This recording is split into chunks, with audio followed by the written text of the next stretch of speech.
ये मौसम की बारिश, ये बारिश का पानी, ये ആരും സ്കിപ്പ് ചെയ്ത് പോകരുത് കേട്ടോ. നമ്മുടെ ഇലക്ഷൻ കമ്മീഷന്റെ ഇൻസ്റ്റാഗ്രാം പേജിൽ ഇന്ന് വന്നൊരു വീഡിയോ ആണ്. നമ്മുടെ കേരളത്തിലെ BLOമാര് ഒഴിവ് സമയങ്ങൾ ആനന്ദപ്രദമാക്കാൻ വേണ്ടിയിട്ട് കുറെ ഡാൻസ് കളിക്കുന്ന വീഡിയോ. കേരളത്തിലെ, അതായത് 10-25 പേര് മരിച്ചിട്ട് ഒരു അനുശോചന പോസ്റ്റ് പോലും ഇടാത്ത നമ്മുടെ ഇലക്ഷൻ കമ്മീഷൻ ഓഫ് ഇന്ത്യയുടെ ഒരു പേജിൽ കേരളത്തിലെ BLOമാരുടെ ഡാൻസ് പ്രോഗ്രാം 1, 2, 3 വട്ടം പോസ്റ്റ് ചെയ്ത് കണ്ടു കഴിഞ്ഞാൽ ഉള്ളിപ്പില്ലടാ നിനക്ക് തോന്നുക. ഡാൻസ് കളിച്ചവരെ കാര്യമല്ല കേട്ടോ ഞാൻ പറയുന്നത്. ഈ പോസ്റ്റ് കൈകാര്യം ചെയ്യുന്ന അല്ലെങ്കിൽ ഈ പേജ് കൈകാര്യം ചെയ്യുന്ന ഇലക്ഷൻ കമ്മീഷയുടെ നിനക്കൊന്നും ഉള്ളിപ്പില്ലേ എന്ന് ചോദിക്കാൻ തോന്നിപ്പോ. നിങ്ങൾ ആ വീഡിയോ കണ്ട് ബാക്കി എന്നിട്ട് പറയാം.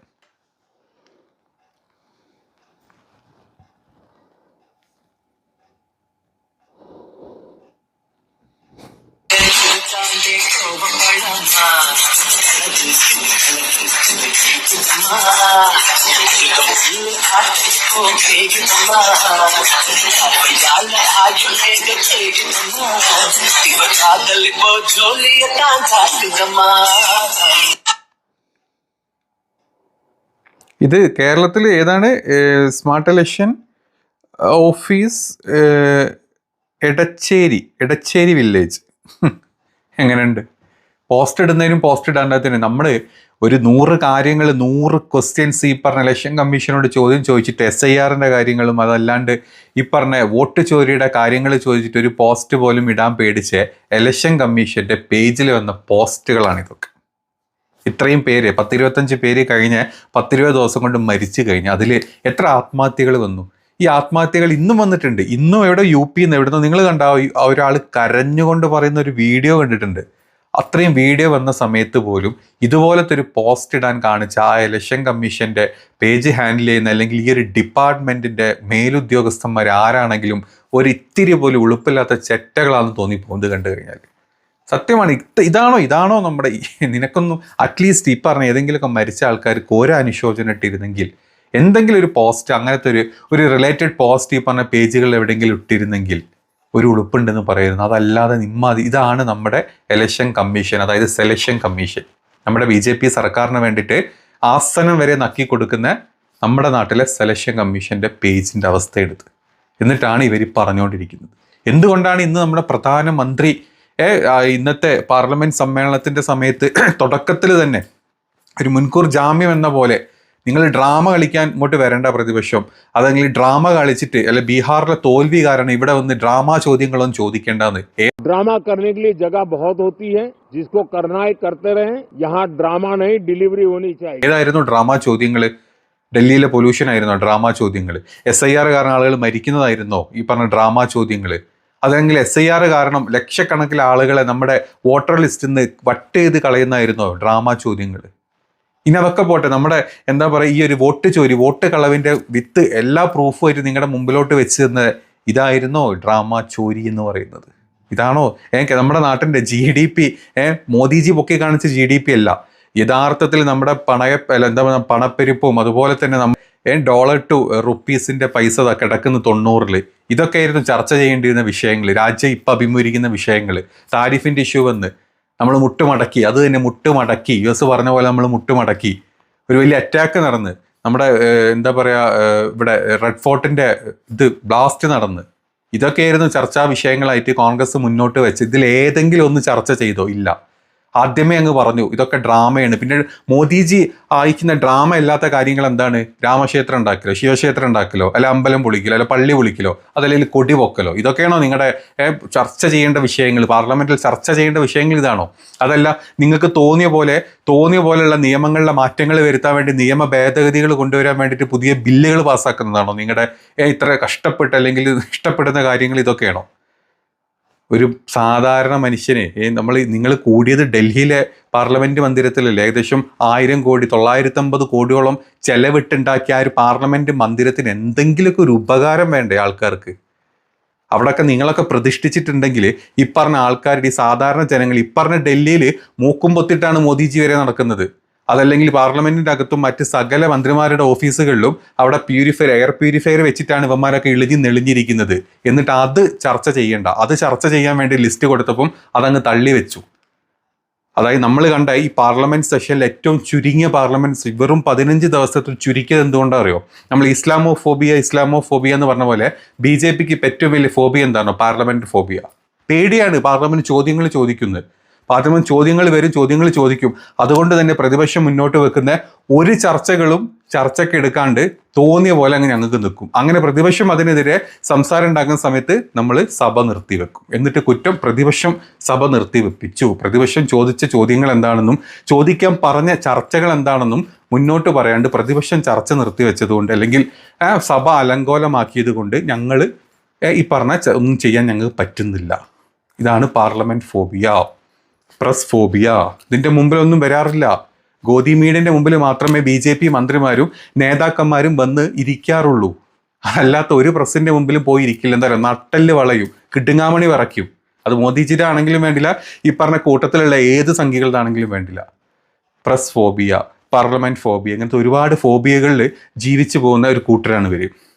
വോട്ട് കട്ടിട്ടും വോട്ട് വെട്ടിച്ചിട്ടും ആൾക്കാരെ തട്ടി മാറ്റിയിട്ടും ഇങ്ങനെ, അല്ലെങ്കിൽ ഭരണം പിടിച്ചെടുക്കുന്ന കുറച്ച് സംഘികൾക്ക് ചാണകെട്ട് കൊടുത്ത് നക്കിക്കോ എന്ന് പറഞ്ഞിട്ട് അത് കണ്ട് ചിരിച്ച് ഉല്ലസിച്ച് ഇപ്പുറത്തു കൂടെ ഈ പറഞ്ഞ അദാനിയും അംബാനിൻ്റെയും പോക്കറ്റ് വീർപ്പിച്ച് ഇവൻ്റെ ഒക്കെ തന്തയും തള്ളനെയും അതുപോലെ തന്നെ ഇവൻ്റെ ഒക്കെ മക്കളെ വേണ്ട പൊസിഷനിൽ എത്തിച്ചു കൊടുക്കുന്ന ഒരു സർക്കാർ. ഇതൊന്നും അറിയാണ്ട് നമ്മുടെ നാട്ടിലെ പട്ടിണി പാവങ്ങളായിട്ടുള്ള സംഘികൾ ഇപ്പോഴും ആസനം നക്കി നടക്കും. ഇതാണ് നമ്മുടെ നാട്ടിൽ നടക്കുന്നത്. ഇപ്പം ഇന്നത്തെ കാര്യം തന്നെ നിങ്ങൾ ആലോചിച്ച് നോക്ക്. പ്രധാനമന്ത്രി വന്ന് പറഞ്ഞ കാര്യം നമുക്ക് എല്ലാവർക്കും പറയാം അല്ലേ? ഞാൻ മുമ്പൊരു വീഡിയോ ഇട്ടിരുന്നു. നമ്മുടെ പ്രതിപക്ഷത്തിരിക്കുന്ന പല MP-മാരും പല കാര്യങ്ങളും ചോദിച്ചു. അതൊന്നും ചർച്ചയ്ക്ക് നമ്മൾ എടുത്തിട്ടില്ല. ഇന്ന് പാർലമെന്റ് സമ്മേളനത്തിന്റെ ദൈർഘ്യം കുറയ്ക്കല്, അതാണ് ഏറ്റവും ചർച്ച ചെയ്യേണ്ട ഒരു വിഷയം. ഇതൊന്നും നമ്മളാരും ചർച്ച ചെയ്യാറ് പോലുമില്ല. അതായത് ഈ സമ്മേളനം വെറും 15 ദിവസങ്ങളായിട്ട് വെട്ടിച്ചുരുക്കി. ഇനി ചുരുങ്ങിയ സമ്മേളനങ്ങൾ വഴി ജനങ്ങളുടെ വിഷയങ്ങൾ, അല്ലെങ്കിൽ ജനങ്ങൾക്ക് വേണ്ട വിഷയങ്ങൾ സർക്കാരിൽ നിന്നും മറുപടി വാങ്ങാനുള്ള അവസരം MP-മാർക്ക് നഷ്ടമാകുക ചെയ്യുന്നത് ഇത് വെട്ടിച്ചുരിക്കുന്നതിൻ്റെ കൂട്ടത്തിൽ. എന്നിട്ട് രാവിലെ തന്നെ മോദിജി വന്ന് എങ്ങനെയാണ് മോസമൊക്കെ മസ അല്ലേന്ന് ചോദിച്ചത്. നമ്മളോണ്ട് ആസ്വദിച്ചോളാൻ, എന്തിനാ അവിടുത്തെ ഈ അന്തരീക്ഷം, അതല്ലെങ്കിൽ അവിടുത്തെ മോസം കാലാവസ്ഥ ആസ്വദിക്കുന്നില്ലേന്ന് ഈ പറഞ്ഞ മോദിജി സാധനം വെച്ചിട്ടാണ് വരുന്നത്. അത് കഴിഞ്ഞ് കയറി പോകുമ്പോൾ കാറിലും AC, അത് കഴിഞ്ഞ് റൂമിൽ ചെല്ലുന്ന സമയത്തും പ്യൂരിഫയർ വെച്ചിട്ടാണ് ഇരിക്കുന്നത്. എന്നിട്ടാണ് ഡൽഹിയിലെ ഈ അവസ്ഥ. കഴിഞ്ഞൊരു മാസമായിട്ട് അവിടെ സമരം ചെയ്തുകൊണ്ടിരിക്കുക ആളുകൾ. അതിനെ മറയ്ക്കാൻ വേണ്ടി AQIയിൽ വരെ കൃത്രിമം കാണിച്ചിട്ട്, അല്ലെങ്കിൽ AQI ഉള്ള അതിൻ്റെ മീറ്റർ ബോർഡുകൾ വെച്ചിട്ടുള്ള സ്ഥലത്ത് പോയിട്ട് വെള്ളം അടിച്ചിട്ട് ഫേക്ക് കാണിക്കുന്ന GDPയുടെ ഇവിടെ ഏതൊക്കെ ഡാറ്റകളുണ്ടോ അതിൽ കംപ്ലീറ്റ് ഫേക്ക് കാണിച്ചിട്ട് ഈ രാജ്യത്തെ മൊത്തം ആളുകളെ പരമ പൊട്ടന്മാരാക്കുന്ന നമ്മുടെ സർക്കാരാണിത്. ഈ സർക്കാരാണ് ചോദിച്ചത്, ഈ മോദിജിയാണ് ചോദിച്ചത്, നിങ്ങളെങ്ങനെ ആസ്വദിക്കുന്നില്ലേ നമ്മുടെ കാലാവസ്ഥ എന്ന്. എൻ്റെ പൊന്നു മോദിജി, സത്യാവസ്ഥ അറിയാത്തതുകൊണ്ടല്ല എന്ന് എല്ലാവർക്കും അറിയാം. ഈ സംഖ്യകളെ പറ്റിക്കുന്ന പോലെ ബാക്കി ജനങ്ങളെ പറ്റിക്കാൻ നിൽക്കരുത് നിങ്ങൾ.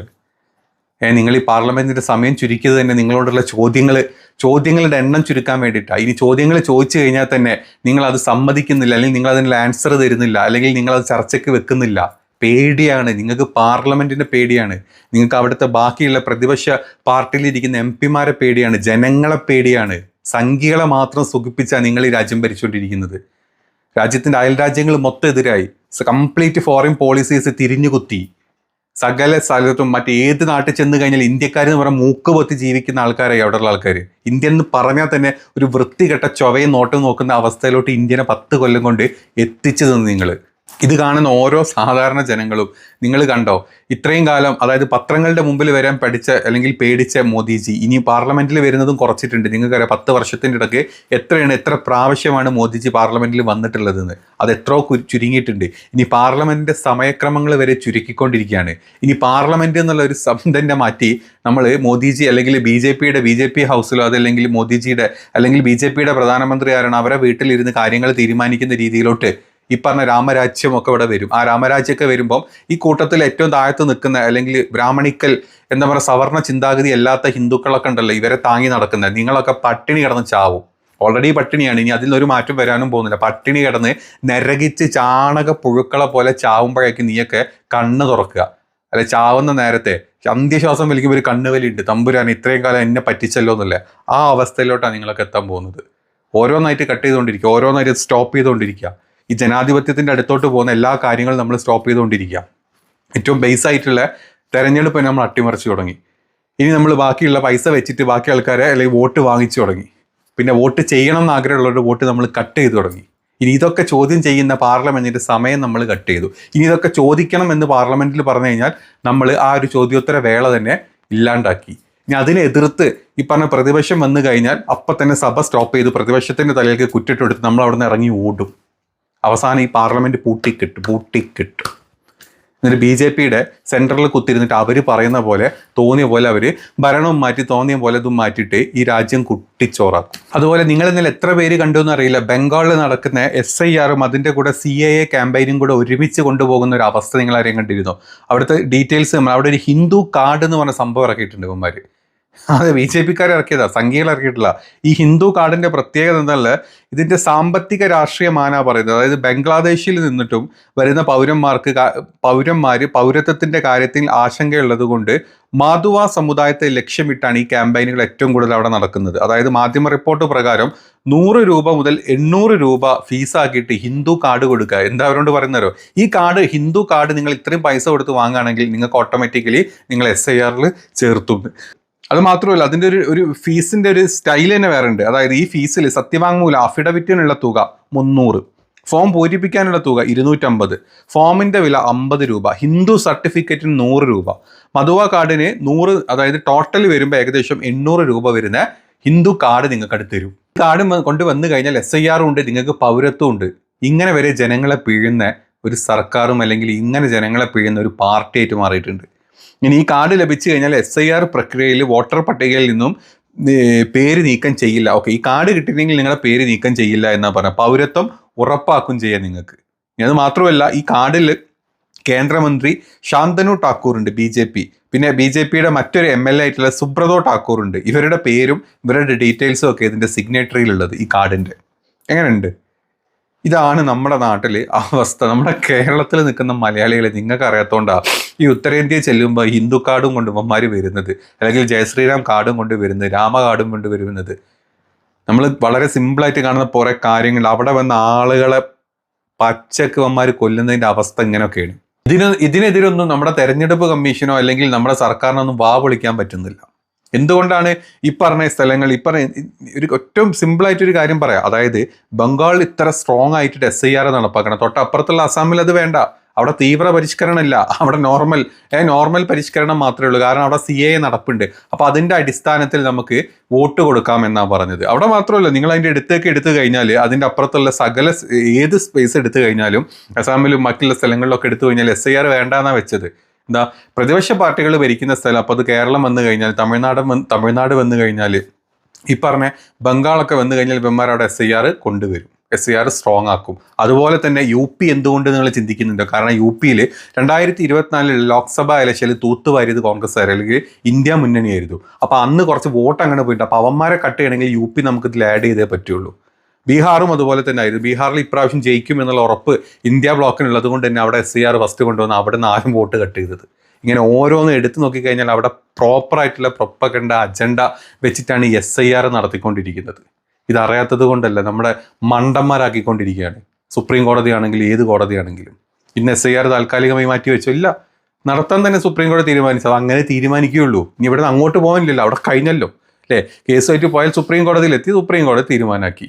അപ്പം ഒന്നും പറഞ്ഞിട്ട് കാര്യമില്ല. പള്ളി വിളിക്കാൻ നേരിട്ട് ദൈവം വന്ന് പ്രത്യക്ഷപ്പെട്ടതും അമ്പലം ഉണ്ടായിക്കോളാൻ പറഞ്ഞ സുപ്രീം കോടതി ചീഫ് ജസ്റ്റിസും അതിൻ്റെ മറ്റ് വശങ്ങളിലോട്ട് വരുന്ന ആളുകളൊക്കെ ഇപ്പം നമ്മുടെ രാജ്യം ഭരിക്കുമ്പോഴും അല്ലെങ്കിൽ നമ്മുടെ നീതിന്യായ വ്യവസ്ഥ കൺട്രോൾ ചെയ്യുമ്പോഴും ഇതൊക്കെ തന്നെ നമ്മൾ പ്രതീക്ഷിച്ചിട്ട് കാര്യമുള്ളൂ. ഇനി ഈ ലോകത്ത് അല്ലെങ്കിൽ പ്രത്യേകിച്ച് ഇന്ത്യയിൽ ചത്ത് തൊലയും എല്ലാം.